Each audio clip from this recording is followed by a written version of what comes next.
Post-millennial. The big domestic news is that Trump spoke at a black journalist conference, and the Post-millennial says he effortlessly handles hostile questions at black journalist conference in Chicago. I've only seen clips. Libby wrote this one up, but the clips that I've seen from Donald Trump, it's amazing. It's amazing. He doesn't play games. He doesn't pander, and I think he knew this is what the Libertarian convention should have been. Mm-hmm. Him going up there. And when he gets a hostile question, he's hostile right back. He makes jokes. He laughs. He gives real answers. And I think people are going to respect it. I think Trump entered this. Speaking at the National Association of Black Journalists, he entered this knowing that they're going to ask hostile questions and insult him. And he's going to push back because he might actually win 5, 10, 20% by being real and not pandering, because there are people who don't want to be pandered to. So actually, you wrote it. Why don't you just tell us what's going on? Yeah, so this was actually, as I said, this was sort of amazing. He got up there. He had this interview with 3 black journalists, including Harris Faulkner from Fox, who he's spoken to a lot. And so they had the most comfy exchange, I will say. But he also handled the more divisive questions. He was asked specifically about what are black jobs, because he was talking about immigration and saying, you know, illegal immigrants are coming in. They're taking Hispanic jobs. They're taking black jobs. What are black jobs? Well, I take issue with this because at first they're offended, like, what's a DEI hire? What's diversity? Yeah, exactly. And so it's like, when Trump is asked, he referred to black journalists as animals and things like this. And they're saying, like, how dare you insult a person who happens to be black? Then when he says black jobs, they're like, what is that supposed to mean? No. You can't quantify everything as categorically, wrong or you can't say your statements pertaining to black are bad. And then when Trump says, OK, black jobs, they go, what? Oh, now we're offended again. You can't be offended at everything. Yeah, if they're offended, if you do, he's offended, they're offended. And if you don't. So right. Either way. So he had a great answer for it, which was black jobs are jobs. He said jobs anybody would have. Yeah. And what I thought was really fascinating is this question was asked by a bunch of people who very clearly have black jobs. I mean, the whole conference is a black professionals organization. It's a black professionals organization for black people with these specific jobs. So what's a black job? Well, journalism is a black job. That's for one. I mean, you're all here testifying to that. Just with your presence. Why are they acting like they're offended? He means jobs held by black people. That's exactly right. And he's like, and they're losing these jobs to non-citizens who are being allowed in the country. Mm-hmm. Let's play this clip. This is a minute 45 from the conference. I mean, it is not lost on us how divided we are as a country. And as you were coming today, we really got to see that we were divided along the lines of race, along the lines of gender. And there is this question of, in this moment where we are, why come here? What is your message today? My message is to stop people from invading our country that are taking, frankly, a lot of problems with it. But one of the big problems, and a lot of the journalists in this room I know and I have great respect for, a lot of the journalists in this room are black. I will tell you that coming... I love the laughter because Trump is literally at the National Association of Black Journalists, and he says a lot of them here are black, they start laughing. Coming from the border are millions and millions of people that happen to be taking black jobs. You had the best... What exactly is a black job, sir? A black job is anybody that has a job. That's what it is. Anybody that has a job. All right. And Mr. they're taking the employment away from black people. They're coming in, they're invading. It's an invasion of millions of people, probably 15, 16, 17 million people. I have a feeling it's much more than that. And everybody's been seeing what's happened. The first group of people, the black population, is affected most by that. And Kamala is allowing it to happen. She's the border czar. She's the worst border czar in the history of the world. There's never been a border czar like this. There's never even essentially been. She said she was there once, but not the right part of the border. So she was a border czar. She's done a horrible job. These people are coming into our country, and they're taking black jobs and Hispanic jobs, and frankly, they're taking union jobs. Unions are being very badly affected by all of the millions of people that are pouring into our country. There's some other clips. Let's play this one. Here we go. Some of your own supporters, including Republicans on Capitol Hill, have labeled Vice President Kamala Harris, who is the first black and Asian American woman to serve as vice president and be on a major party ticket, as a DEI hire. Is that acceptable language to you? Yes. And will you tell those Republicans and those supporters to stop it? How do you define DEI? Go ahead. How do you define diversity, equity, inclusion? Okay, yeah, go ahead. Is that what your definition? That is give me a definition then. Would you That's give the me a acronym. definition of that? Right. Give me a definition. Sir, I'm asking you a question, No, a you very have to direct define question. it. Define it for me, if you would. I just defined it, sir. Do you believe No, she didn't. that Vice President Kamala Harris is only on the ticket because she is a black woman? Well, I can say no. I think it's maybe a little bit different. So I've known her a long time indirectly, not directly very much.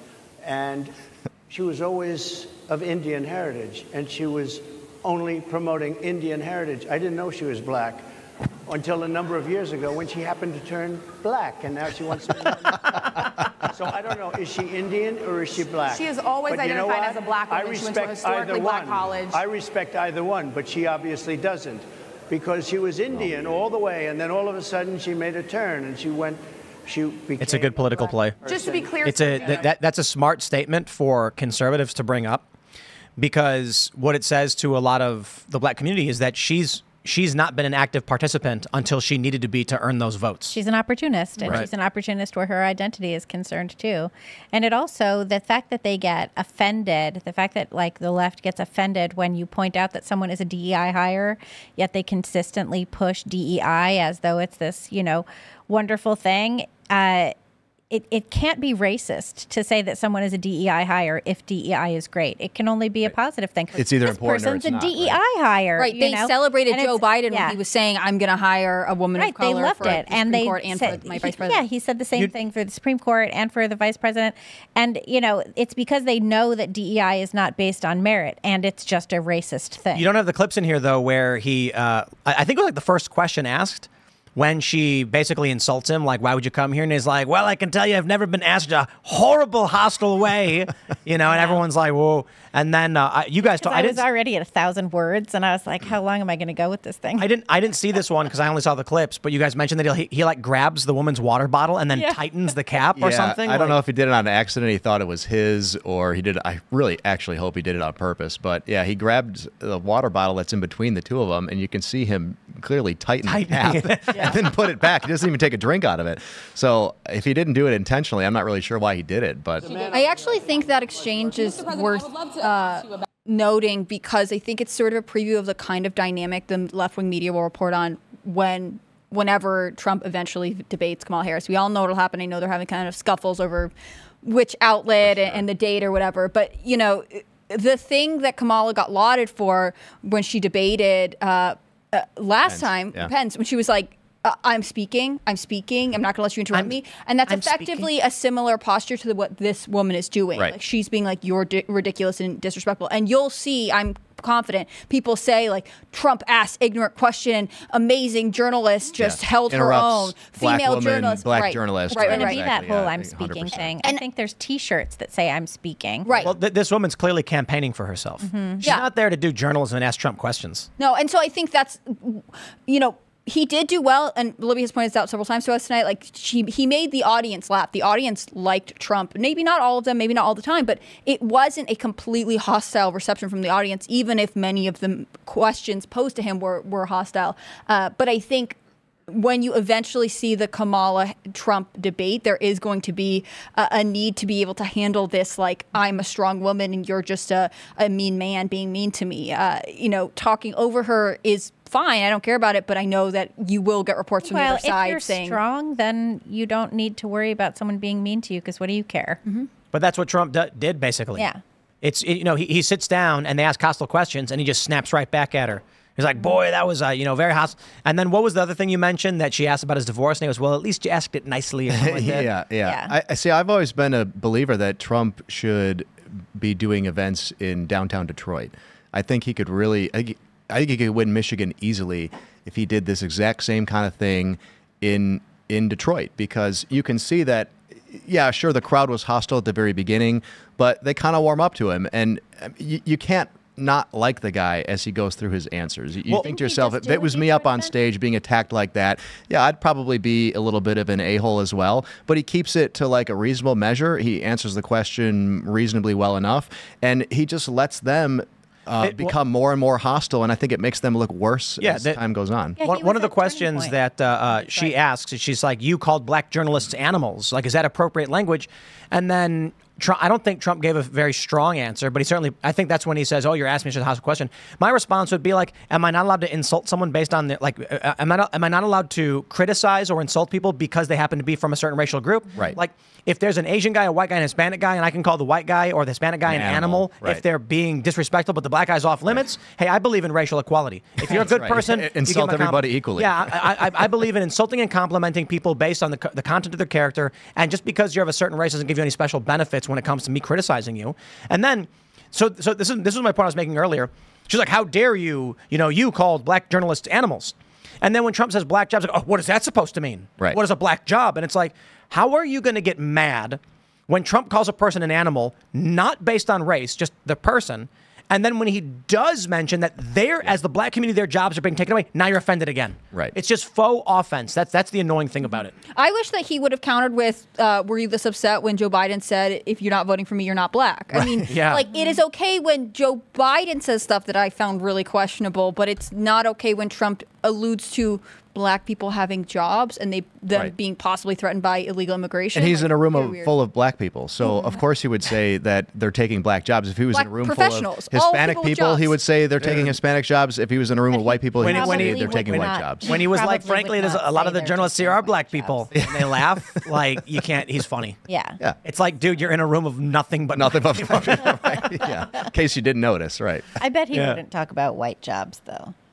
Maybe not. The point he's making is that a black job is a job held by someone in the black community. That's it. He's saying you guys have a community that you're concerned about, and they're taking your jobs from you. That's the point. Right. Why are you mad? Right, but she thinks he's going to be like, what's her name, Kelly Osbourne on whatever show that was, where she was like, who's going to scrub your toilets, right? They're expecting something from Trump that isn't there, and a part of it is because they came in primed to be hysterical. And I think there are tons of journalists who do this right and left. They know how they want it to play out. And I go back to, I can't remember the name off the top of my head, but the girl who ran the CNN town hall, where Trump came out and was like on stage at one point. He like pulled out a paper of the tweets that weren't allowed to go out at one point. Yeah. Like he did really well, and she was not prepared for it because she came in really aggressively. And CNN ended up ending that program early because of how well he was doing, because their journalists came in with a bias and couldn't adapt to the situation they were in. Yeah, I think they still haven't learned how to deal with Trump. The more aggressive you get, the better off he looks, I think. I think he does worse in debates and interviews where people are nicer to him, and he doesn't really have anything to go off of. But he's the master at taking their energy and redirecting it into his own responses and getting enough of a laugh out of people that, like, again, you might not like him, but you find something in common with him in some way because you put yourself in that situation and you think, how would I react if I was the same? I wish I could snap back that quick. Man, he was so fast with that response. Even if you don't particularly like the response, you got to give him the credit for being quick and turning things around. And let me play this. I want to play the clip that I just mentioned because I got it from Greg Price here. Not true. You have told 4 congresswomen of color who were American citizens to go back to where they came from. You have used words like animal and rabbit to describe black district attorneys. You've attacked black journalists, calling them a loser, saying the questions that they ask are, quote, stupid and racist. You've had dinner with a white supremacist at your Mar-a-Lago resort. So my question, sir, now that you are asking black supporters to vote for you, why should black voters trust you after you have used language like that? Well, first of all, I don't think I've ever been asked a question in such a horrible manner. First question. You don't even say, hello, how are you? Are you with ABC? Because I think they're a fake news network. And I think it's disgraceful that cheers. Yeah, I mean, in good spirit. I love the black population of this country. I've done so much for the black population of this country. Clapping. Including employment, including opportunity zones with Senator Tim Scott of South Carolina, which is one of the greatest programs ever for black workers and black entrepreneurs. I've done so much, and, and I say this, Historically black colleges and universities were out of money. They were stone cold broke. And I saved them, and I gave them long-term financing, and nobody else was doing it. I think it's a very rude introduction. I don't know exactly why you would do something like that. And let me go a step further. I was invited here, and I was told my opponent, whether it was Biden or Kamala, I was told my opponent was going to be here. It turned out my opponent isn't here. You invited me under false pretense. Wow. And then you said you can't do it with Zoom. Well, where's Zoom? She's going to do it with Zoom, and she's not coming. Wow. And then you were half an hour late, just so we understand. They couldn't get their equipment working or something. Brought the receipts, man. I would love I think Wow. it's a very nasty question. I have answered the question. I have been the best president for the black population since Abraham Lincoln. Better than President Johnson, who signed the Voting Rights Act. You to start off a question and answer period, especially when you're 35 minutes late because you couldn't get your equipment to work in such a hostile manner, I think it's a disgrace. I actually love that he specifically called out ABC, too, because Yeah. I said this the other night, but ABC has a weird connection to the Biden-Harris administration. It gets more sketchy to me all the time. The fact that George Stephanopoulos, ABC, got the first Biden post-debate interview, and then Kim Cheadle didn't do any press except for ABC News, like, very weird. And they're supposed to host the September 10th debate, right? So, like, I think it's fair for him to be like, oh, wow, ABC, seems like you guys have a bias. Let's break down that question she asked. She hammered him with a bunch of points as if they were true without giving him so here's how a journalist should act. Donald Trump, you've been accused of calling person, A, this word. Response. You've also said of this person, we have a quote, you said this person is an animal. How do you respond to this? What was that about? A journalist would ask the question. What she did was she goes, you did this thing, this thing, this thing, this thing, this thing, this thing, this thing. You're bad. Why should you be here? No evidence. Yeah, no fact checking. They're going to fact check him real time, which is what they were trying to do, which is what they claim the delay was for. They say that he didn't want them to be fact checking him live, and they were going back and forth about it. But then the journalist can rattle off a bunch of things that aren't true. And what's he supposed to do? Fact check them live up there or answer the question? He doesn't have all that in front of him. It's ridiculous. Thanks for checking out this clip from Timcast IRL. Make sure to watch the show live Monday through Friday at 8 p.m. Subscribe to this channel, and we will see you all there.